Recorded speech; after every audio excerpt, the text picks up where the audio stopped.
guys. This is Steven, the young Shion.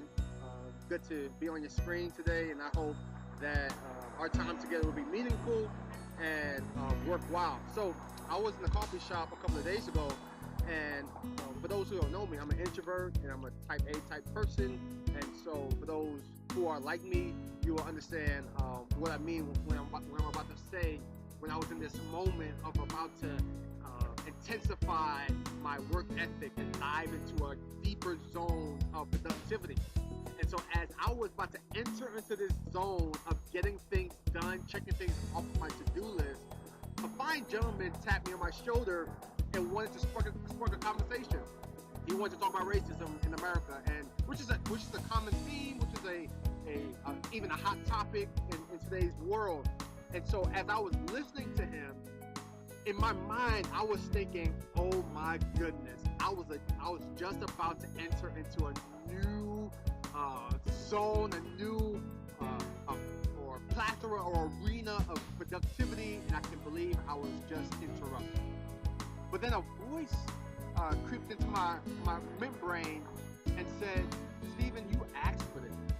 And to be a fully functioning follower of Jesus, you have to be willing to live a life that is filled with interruptions. Yeah, you may have your plans and your agenda, your items, the things that you're trying to accomplish. But don't forget that your life first is saturated and is moved, is surrendered to the movements of God.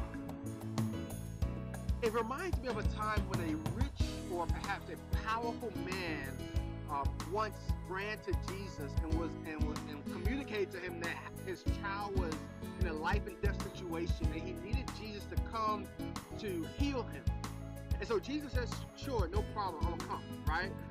But however, the irony of this situation is that this powerful man was once in a position where other people came to him begging him to save their lives, but the tables have turned, and now this person is running to Jesus, who has a reputation of healing people and raising people from the dead, feeding people and doing a bunch of miraculous things. So Jesus says yes. He wants to attend to this emergency. So this powerful man leads Jesus through this crowded place. Imagine, or you can think of maybe a place that's similar to Times Square, where there's a bunch of people everywhere, and it's crowded, and it's hard to navigate through the crowd to get to your destination. But for some reason, this powerful man leads Jesus and his friends, his disciples, through this crowded place. And meanwhile, there's this woman who had this issue for 12 years, this menstrual cycle for 12 years, and she spotted Jesus from afar. And so she thought in her head, okay, maybe if I could just touch his clothes, maybe I could get some healing. So she makes her way through the crowd. She presses through. She fights through the traffic.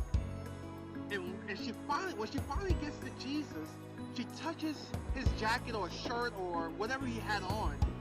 And immediately she got healing from this 12-year issue that she's been dealing with. The crazy thing about this story, or one of the crazy things about this story, is that Jesus stops. Now remember, this is an emergency. Jesus is on his way to heal somebody or to raise somebody from the dead, but he stops.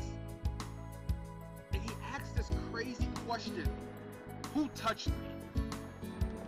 And one of Jesus' disciples was like, Lord, I hear what you're saying. I hear your question. I'm not trying to disrespect you, but we are in Times Square and we're crowded. There's a lot of people touching. But Jesus says, no, virtue and power came out of me. And I need to know who touched me. So he sees this woman lying on the floor. And he says, your faith has made you whole. But remember, Jesus is in the middle of an emergency. He's been asked by this powerful man to come help him. But in the midst of all of that, he pauses to attend to a woman that just simply touches him. Can you imagine what was going on through the mind of that powerful person as he's looking at Jesus, asking this question, who touched me? And that story kind of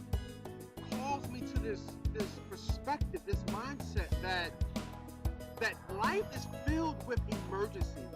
Life is filled with programs and to-do lists and agendas and timelines and deadlines. But to participate in what God is doing in the world, you have to be willing to pause and to attend to those opportunities that God gives you and presents to you, and be in that moment to engage in God, to engage with people, and to ultimately participate in what God is doing in that moment.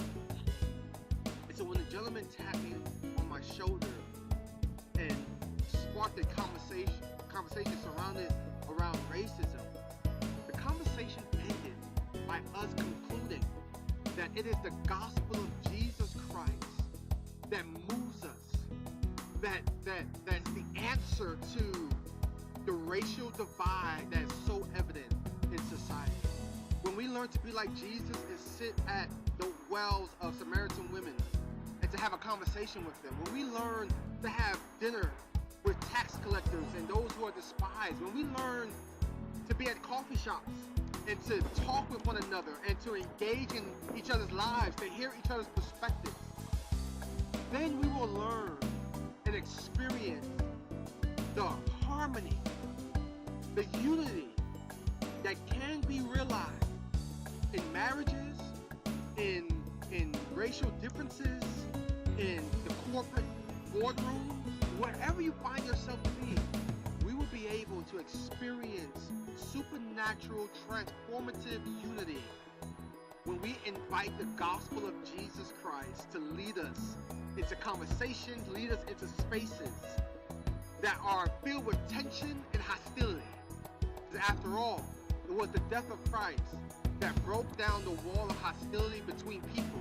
And it is the death of Christ that will heal the racial divide that's so evident in society. So that's my thought for today as I'm reflecting on that moment. To live a life fully devoted to Jesus Christ, you have to be willing to live a life that is filled with interruptions. Let me know your thoughts. If you have any questions, suggestions, opinions, disagreements, whatever the case may be, jot them down, write them on in my comments below, and I would love to engage with you. Follow me on Instagram, follow me on Twitter. I would love to engage with you through those platforms as well. Until next time, peace, purpose, and positivity. One love.